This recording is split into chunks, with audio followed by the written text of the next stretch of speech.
Assalamualaikum warahmatullahi wabarakatuh. Perkenalkan, nama saya Hidayat. Saya adalah salah satu siswa dari SMP Negeri 7 Buru kelas 9A.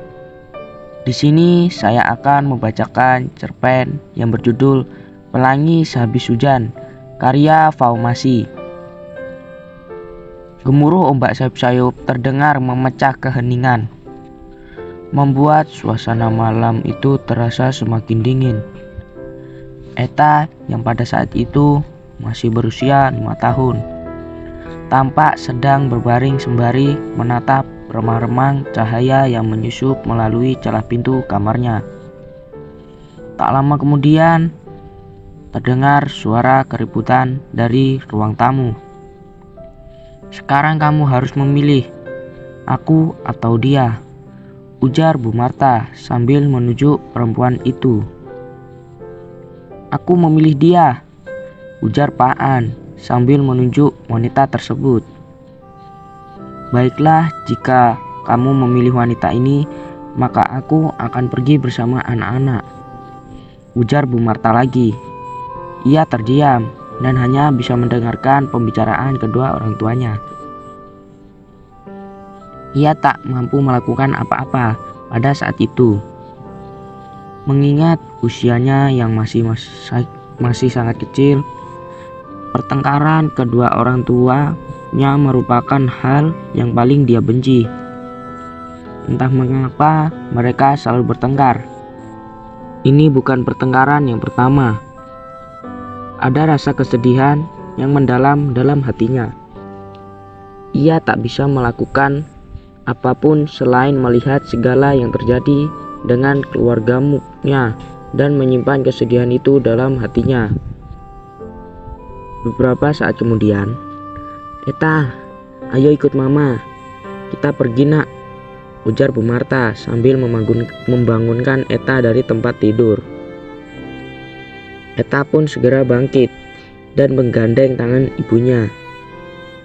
"Sampai di pintu, aku memilihmu saja, karena anakku ada bersamamu," ujar Pak An tiba-tiba.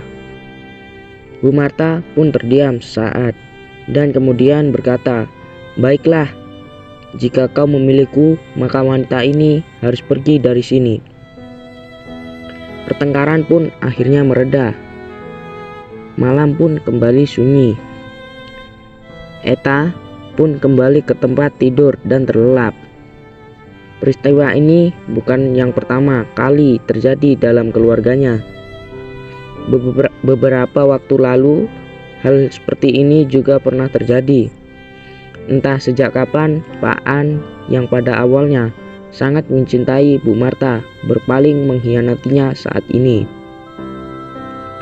Pak An adalah seorang supir antar kota yang jarang pulang ke rumahnya.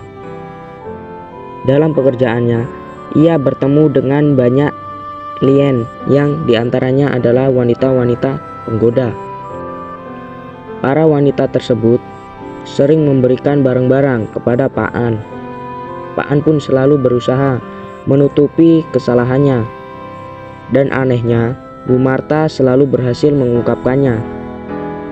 Ketika Bu Marta mencoba untuk mengungkapkan kesalahan suaminya itu, Pak An selalu memukulnya dan melakukan hal-hal lain yang bagi Eta itu sangat menyakitkan, sehingga membuatnya sempat trauma dan memutuskan untuk tak ingin menikah. Keesokan harinya, wanita itu berpamitan kepada ibuku dan bersiap-siap untuk meninggalkan rumah kami. Ada perasaan lega dalam hatiku, dan aku berharap wanita tersebut tidak akan kembali. Beberapa minggu setelah peristiwa itu, Bu Marta dan Pak An memutuskan pindah tempat tinggal. Eta merasa cukup sedih karena harus meninggalkan kampung halamannya dan saudara-saudaranya. Kebersamaan yang selama ini mereka rasakan terpaksa terhenti karena kepindahannya. Dengan berat hati dan berlinang air mata, Eta memasuki mobil L300 yang berwarna biru tua itu. ada kecemasan, kesedihan, dan kerinduan yang dalam akan kampung halamannya. "Sampai bertemu kampung halamanku," bisiknya dalam hati. Beberapa lama setelah kepindahan keluarga Paan, tiba-tiba terdengar kabar yang begitu memilukan. Tempat tinggal mereka dahulu terkena bencana alam. Ombak menyapu habis seluruh rumah dan isinya, termasuk beberapa dari saudara Paan juga ikut menjadi korban bencana alam yang dahsyat itu.